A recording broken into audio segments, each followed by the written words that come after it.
खबर में आप सभी का स्वागत है। मैं हूं डॉक्टर प्रभात। खास खबर में आज हम बात करेंगे इस बार के राजस्थान विधानसभा के बजट सत्र की। कई तरह के बजट सत्र के दौरान माहौल देखने को मिले, कई तरह के वाकये देखने को मिले। सार्थक बहस रही कितने सवालों के जवाब दिए गए, कितनी वक्त की उपयोगिता रही। हालांकि आखिरी दिन जब इसको अनिश्चित काल के लिए स्थगित किया गया था, तब जो स्पीकर हैं डॉक्टर वासुदेव देवनानी, उन्होंने अपनी तरफ से बात सामने रखी और ये कहा कि करीब 95% सवाल ऐसे थे जिनके जवाब दे दिए गए। कुल 24 बैठकें हुई, 181 घंटे से ज्यादा इस सदन को चलाया गया। अपनी तरफ से आंकड़े काफी सारे पेश किए गए, लेकिन इस पूरे सत्र के दौरान कई ऐसे पल आए जहां पर तनातनी देखी गई, विपक्ष वेल में पहुंचा। एक बार तो ऐसा वाकया रहा, एक बार ऐसे हालात आए कि जो स्पीकर देवनानी हैं, उनकी आंखों से आंसू छलक पड़े। खैर, इन सब के बीच कई विधेयक भी पारित हुए हैं। क्या इस सत्र को कामयाब माना जाए तो कितना कामयाब माना जाए? किन किन खास विधेयकों पर इनमें चर्चा हुई जो कि आने वाले वक्त में राजस्थान की जनता की उम्मीदों पर खरा उतरते, उनके जीवन को और बेहतर करते हुए नजर आएंगे? इसको लेकर एक चर्चा हम आज यहाँ पर करेंगे। खास खबर में हमारे साथ जो मेहमान जुड़े हुए हैं, सबसे पहले उन सभी से आपका परिचय करवा देते हैं। हमारे साथ वरिष्ठ पत्रकार श्याम सुंदर शर्मा जी इस चर्चा का हिस्सा हैं। हमारे साथ भाजपा से वरिष्ठ भाजपा नेता डॉक्टर चेतन राजपुरोहित जी हमारे साथ जुड़े हुए हैं। कांग्रेस से वरिष्ठ प्रवक्ता हमारे साथ गोविंद पटेल जी इस वक्त हमारे साथ इस चर्चा का हिस्सा है। श्याम जी, सबसे पहले आपके पास आना जरूरी है। 181 घंटे, 24 बैठकें, 95% से ज्यादा सवाल और भी कई आंकड़े पेश किए गए। ये कहा गया कि कई तारांकित, अतारांकित प्रश्न, शून्यकाल, प्रश्नकाल। मतलब जब हम उनको आंकड़ों में देखते हैं तो जो वानगी है वो ये कहती है कि बहुत कुछ हुआ है इस बार सत्र में, क्योंकि ये बहुत महत्वपूर्ण समय होता है जब लोगों से जुड़े हुए मुद्दों को लेकर, लोगों से जुड़ी हुए चीजों को लेकर बातचीत होती है सीधी पक्ष और विपक्ष के बीच। क्या आपको लगता है इसका बजट सत्र का, आप क्या विश्लेषण करना चाहेंगे इस बार के का? जी प्रभात जी, निश्चित तौर पर विधानसभा का बजट सत्र ही महत्वपूर्ण होता है। अब देवनानी ने ये तो कहा है कि भाई 3 सत्र कराओ, 3 सत्र उनकी मांग पूरी होगी नहीं होगी पता नहीं, लेकिन ये विधानसभा का सत्र बहुत सारी खट्टी मीठी यादें सबको दे गया और बता गया कि विधानसभा अध्यक्ष ने कोशिश की कि मैं निष्पक्ष हूं, लेकिन उनकी कई ऐसी सामने आई चीजें जो कि निष्पक्षता का आभास कराती नहीं थी।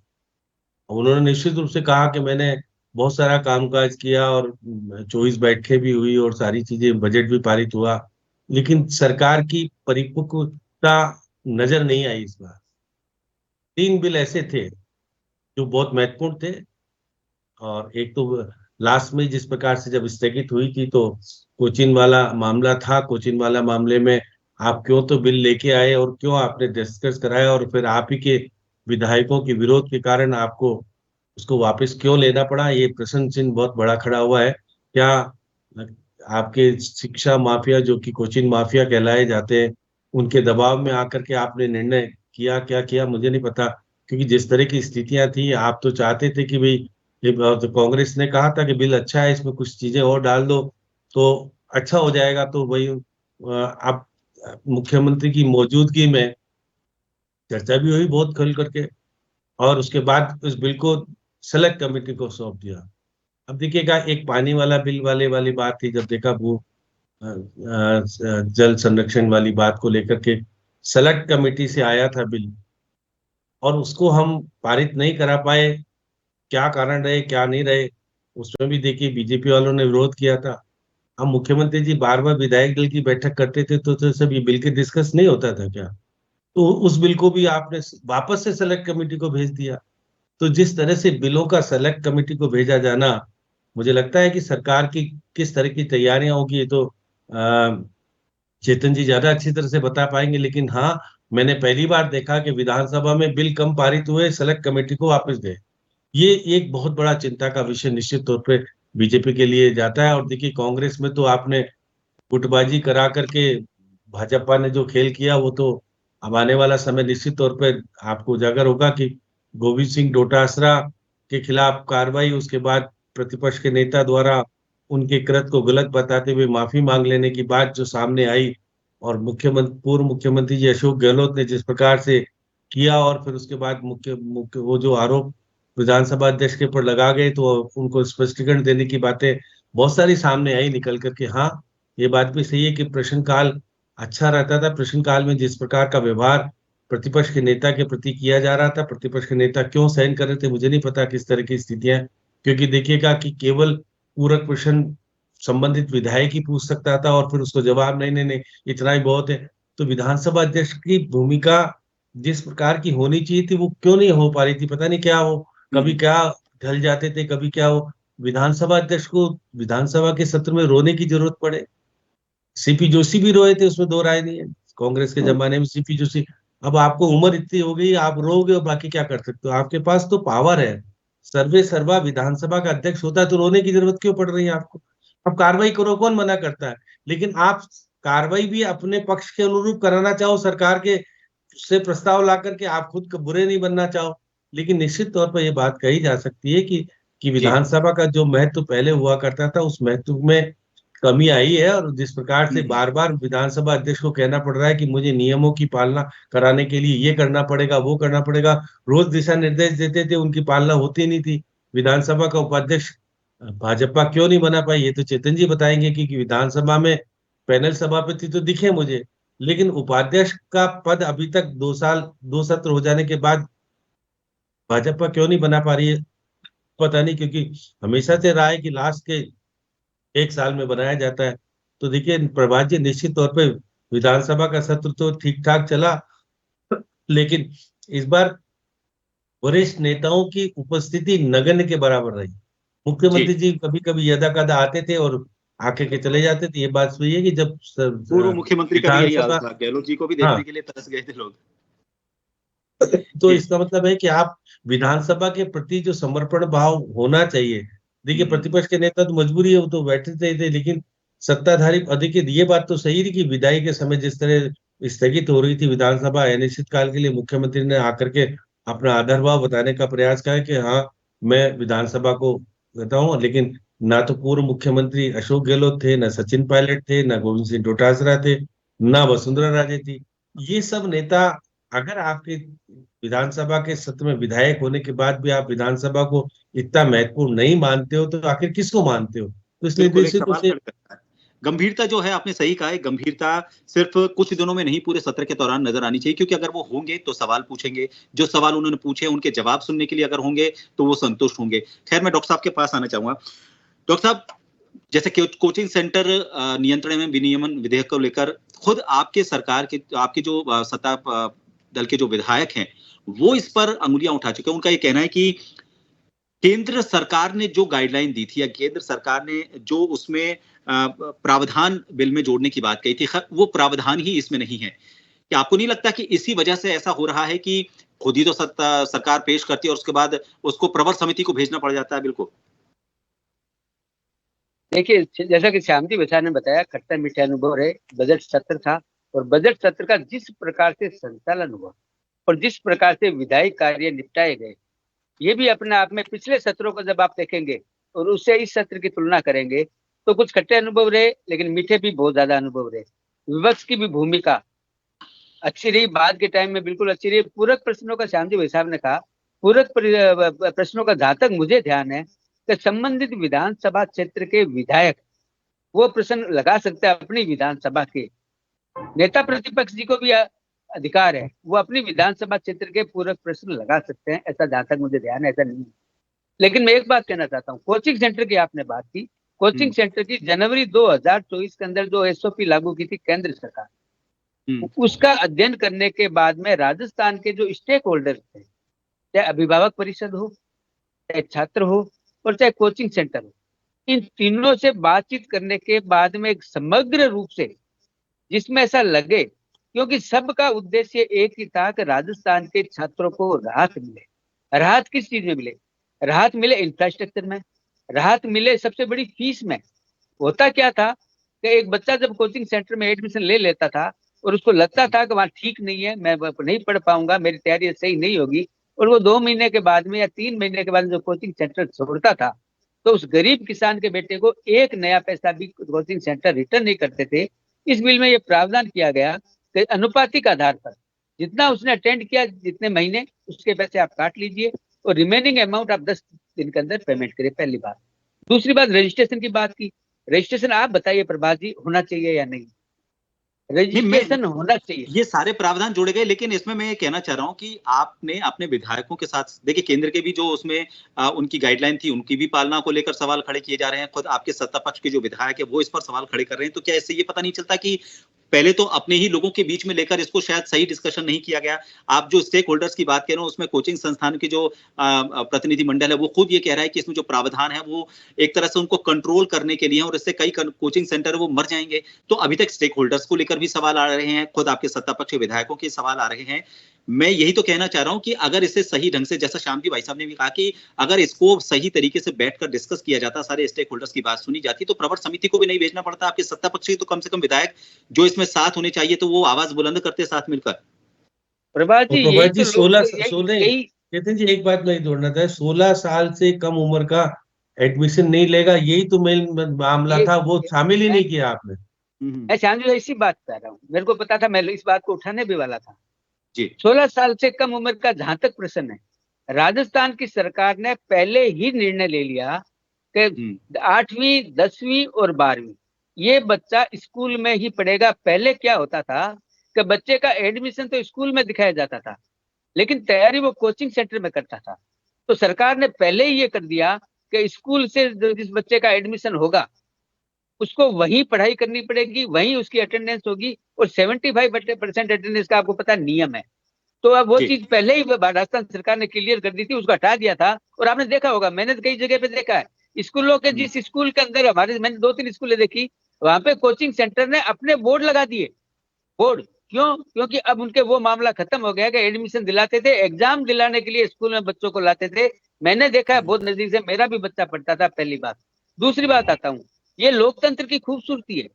हमारे विधायकों ने भी सजेशन दिए हैं, प्रतिपक्ष के विधायकों ने भी सजेशन दिए हैं, उन सजेशन कोचिंग सेंटर के लोगों ने भी सजेशन दिए हैं, अभिभावक ने भी सजेशन दिए। जो नई चीज आई है, देखो कोई भी चीज की जब शुरुआत होती है, प्रदेश सरकार ने शुरुआत की है युवाओं को राहत दिलाने के लिए, प्रदेश सरकार ने शुरुआत की है अभिभावकों को राहत दिलाने के लिए। क्या ये गलत है कि वेबसाइट बनाए अपनी, उस वेबसाइट में बताए हमारे पास क्या इंफ्रास्ट्रक्चर है, क्या उनके पास जमीन है, जमीन की वैलिडिटी क्या है, कितने बच्चों का एडमिशन दिया, कितने बच्चे सेक्शन सेलेक्ट हुए, उन सब की डिटेल अपने देवे। वो देने के बाद में जब बच्चा तय करेगा वहां पढ़ना। और सबसे बड़ी डॉक्टर साहब, आपकी बात सही है, लेकिन मुझे लगता है कि अपन सिर्फ कोचिंग सेंटर वाले बिल को लेकर ही अटक गए हैं। मैं तो पूरे विधानसभा सत्र की बात कह रहा था। कोचिंग सेंटर का तो उदाहरण था, क्योंकि 29 विधायकों, आपके 29 विधायकों को समिति को सौंपना पड़ा। डॉक्टर साहब, परवर समिति को सौंपना पड़ा वो भी बिल, फिर अब क्या काम रहा? आपने चूंकि कोचिंग सेंटर का स्पेसिफिक पर्सन पूछा, इसलिए मैंने जवाब दिया। अब आता हूँ उदाहरण के तौर पर, उदाहरण था मेरा एक। आगे आता हूँ मैं। जल प्रबंधन का था, जल प्रबंधन का दूसरी बार, जैसे श्याम जी विशाल बिल्कुल सही कहा, दूसरी बार सिलेक्ट कमेटी को भेजा गया है। तो मेरा ये निवेदन है कि कोई भी चीज में सुधार की अगर गुंजाइश होती है, अच्छे सुझाव आते हैं, तो ये सरकार भजन लाल जी ने तो समावेश करना चाहती है। किसी के सुझाव को, ये नहीं है मोनोपोली या तानाशाह सरकार नहीं है कि हमने ये कर दिया वो कर दिया, जाओ जो करना है वो करो, वैसा नहीं है। सुझाव समाहित करके उसको शामिल करके, और अगले सत्र में फिर मिला जाएगा। कहाँ दिक्कत है? कुछ जल्दबाजी नहीं है, पहली बात। दूसरी बात, जो बिल पारित भी हुए 9 बिल। तीसरी बात, चाहे शून्यकाल हो चाहे प्रश्नकाल हो, प्रतिपक्ष ने भी रचनात्मक निभाया, उन्होंने भी अपने प्रश्न पूछे। और विधायकों का तो कर्तव्य यही है कि विधानसभा सत्र के अंदर अपने क्षेत्र की समस्याओं को रखे, अपने क्षेत्र की समस्याओं को दूर करने का प्रयास करे, और सरकार को रचनात्मक सहयोग करे। केवल हंगामा करना मेरा मकसद नहीं है, स्थितियां बदलनी चाहिए। ये सोच रखकर विधानसभा के सत्र में, कवि दुष्यंत की कविता के जरिए आपने हालात को समझाने की कोशिश की है। खैर, हमारे साथ गोविंद जी जुड़े हुए हैं। गोविंद जी, देखिए, विपक्ष की एक जिम्मेदारी होती है कि सत्ता पक्ष अगर कुछ गलत कर रहा है तो उन्हें सही रास्ते दिखाए या उनकी गलतियों को सामने लेकर आए। विपक्ष की एक बड़ी महत्वपूर्ण जिम्मेदारी है। विपक्ष का मजबूत होना भी बहुत जरूरी है। लेकिन आपको नहीं लगता कि कुछ ऐसे हालात पैदा हो गए कि सस्पेंशन, और वो तो खैर नियमावली के हिसाब से सारी बातें ठीक है, लेकिन ये हालातों को नहीं आने देना चाहिए था। विपक्ष अपना विरोध दर्ज करवाए, इसमें कोई होरेज नहीं है, लेकिन विरोध दर्ज करवाने के साथ जो महत्वपूर्ण समय है सदन की चर्चा का, वो जाया हो जाए। विरोध करने का एक और तरीका भी हो सकता है वनस्पति इसके कि उस सदन का हिस्सा ही ना रहें, आप बाहर जाकर पश्चिमी द्वार पर जाकर विरोध करें, या फिर आपके विरोध करने का तरीका कुछ ऐसा हो जो उसकी महत्वपूर्ण जो समयावधि होती है उस सत्र की, उसको नुकसान पहुंचाए। ऐसा नहीं होना चाहिए। आपको नहीं लगता विपक्ष इस मामले में कहीं ना कहीं किसी न किसी स्तर पर, कुछ वक्त के लिए तो ऐसा रहा, बाद में स्थितियां सुधरी, लेकिन कुछ इस वक्त के लिए ऐसे हालात हो गए कि विधानसभा अध्यक्ष जो हैं वो भावुक हो जाते हैं। देखिए प्रभात जी, सबसे पहले तो सत्ता पक्ष और विपक्ष दोनों से ही सदन चलता है, और जो परिस्थितियां बनी थी उन परिस्थितियों के लिए सत्ता पक्ष भी जिम्मेदार है।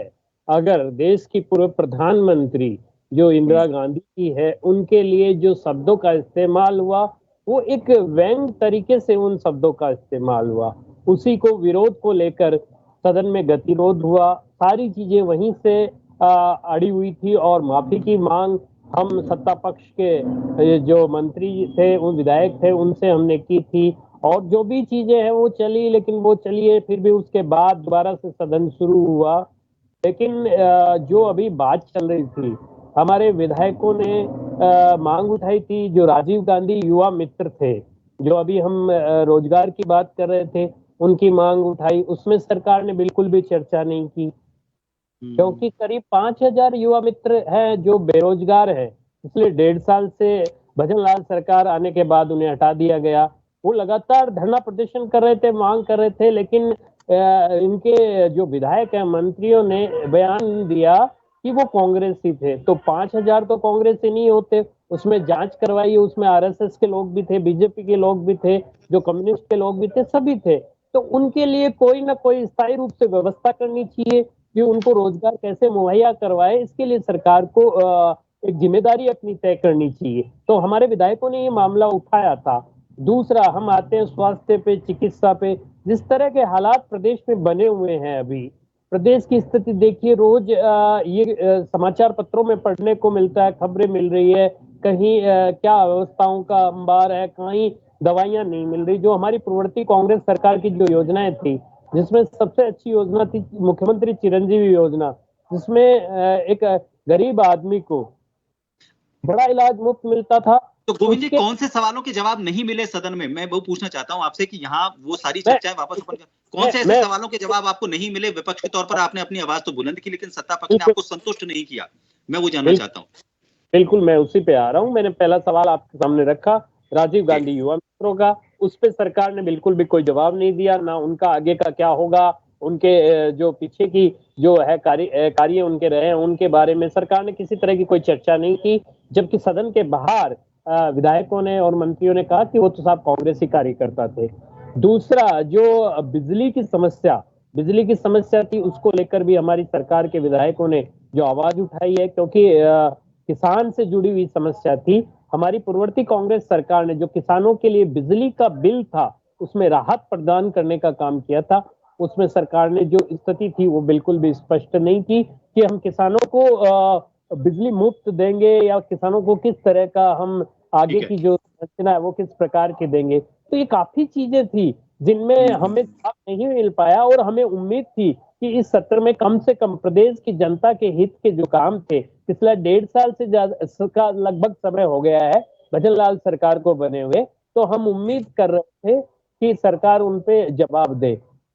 दूसरी, हम बात कर रहे हैं कोचिंग का देखिए प्रभात जी, जो स्थिति बनी हुई है, मैं जिस जिले से आता हूँ वो शिक्षा नगरी में काफी अव्वल है। मैं सीकर जिले से आता हूँ, और कोटा के बाद जब शिक्षा नगरी में पहले सीकर का नाम आता था, अभी सीकर 1 नंबर पे है। तो यहाँ पर बहुत सारी कोचिंगें हैं, लेकिन कोचिंगों की जो मनमानी चल रही है, जो दादागिरी चल रही है, उसके लिए कानून लाना बहुत जरूरी था।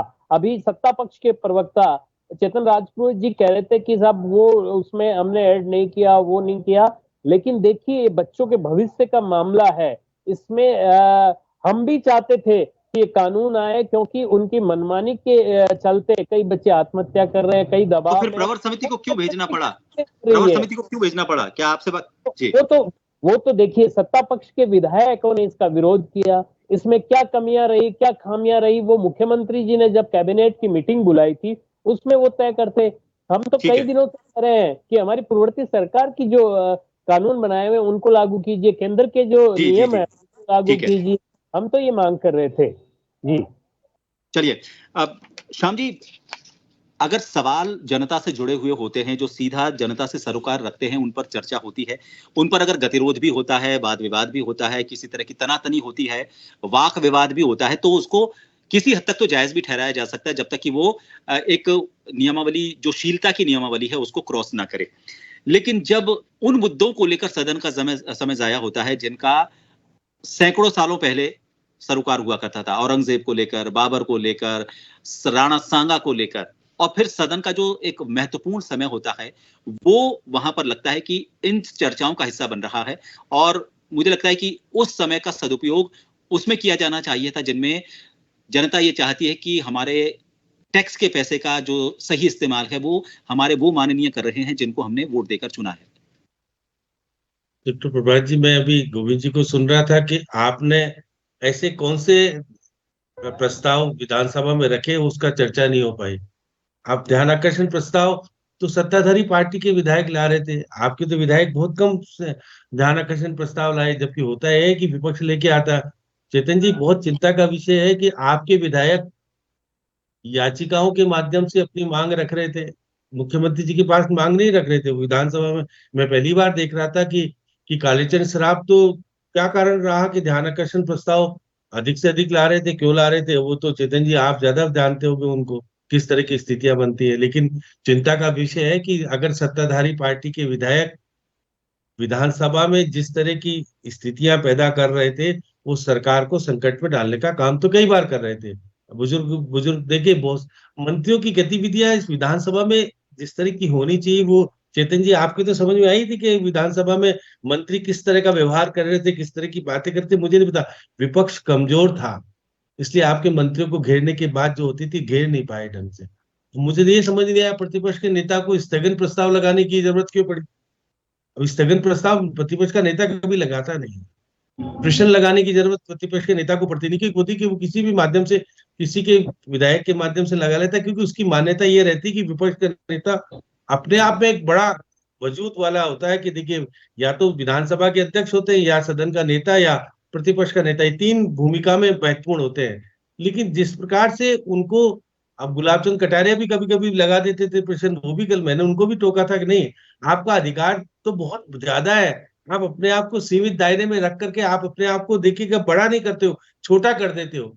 तो जिस प्रकार से मैं कह सकता हूँ कि जो निष्पक्षता थी, भावना आसन की तरफ से आनी चाहिए थी, कई बार लगा कि निष्पक्षता आसन नहीं कर पा रहा था। वो कह रहा था कि भाई आपने भी तो आपके जमाने में 9 बिल पास किए थे, 3 बिल अगर बिना चर्चा के पारित करे तो क्या दिक्कत है? ये विधानसभा अध्यक्ष को विधानसभा में बोलने की जरूरत पड़ती है क्या?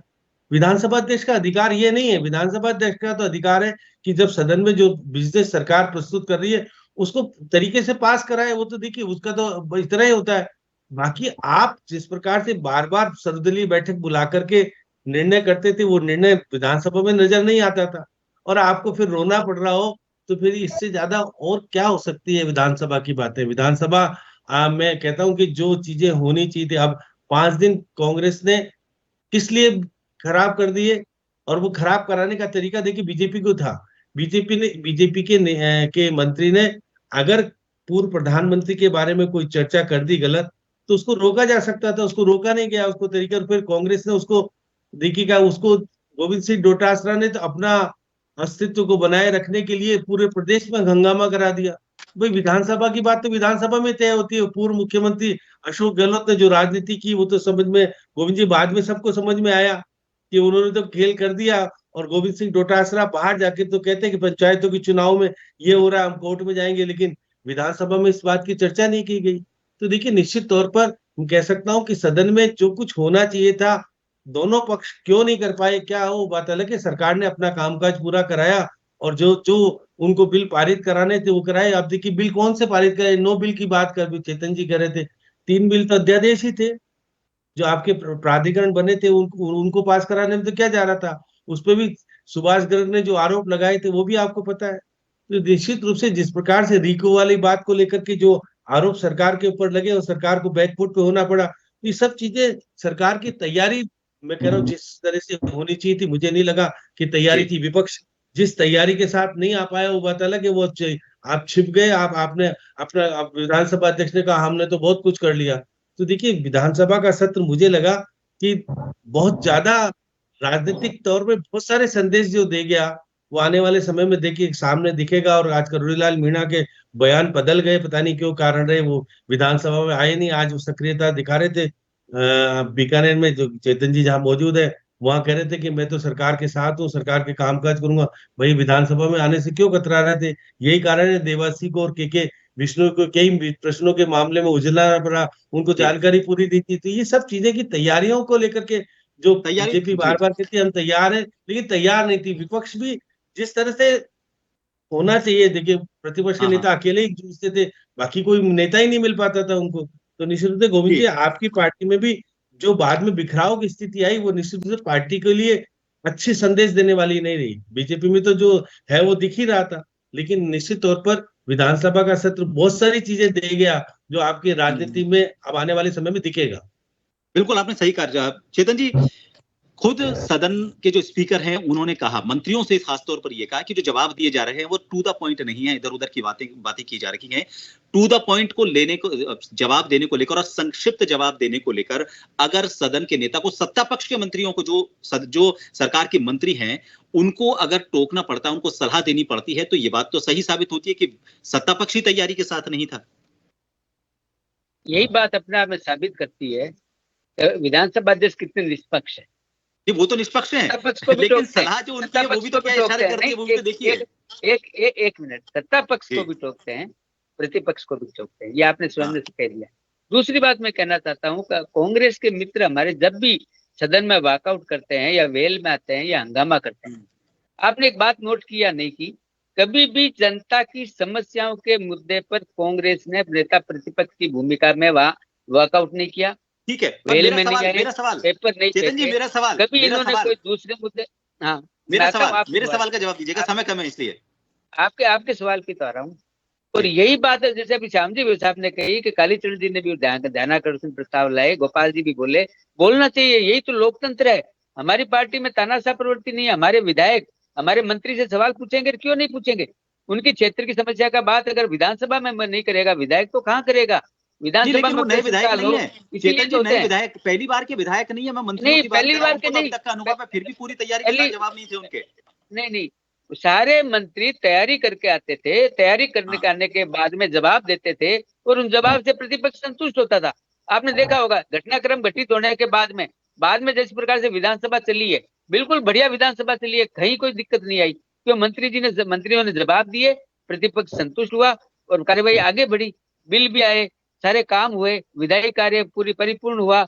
और सबसे बड़ी बात, एक लास्ट बात कहना चाहता हूँ, हमारे कांग्रेस के बिजली की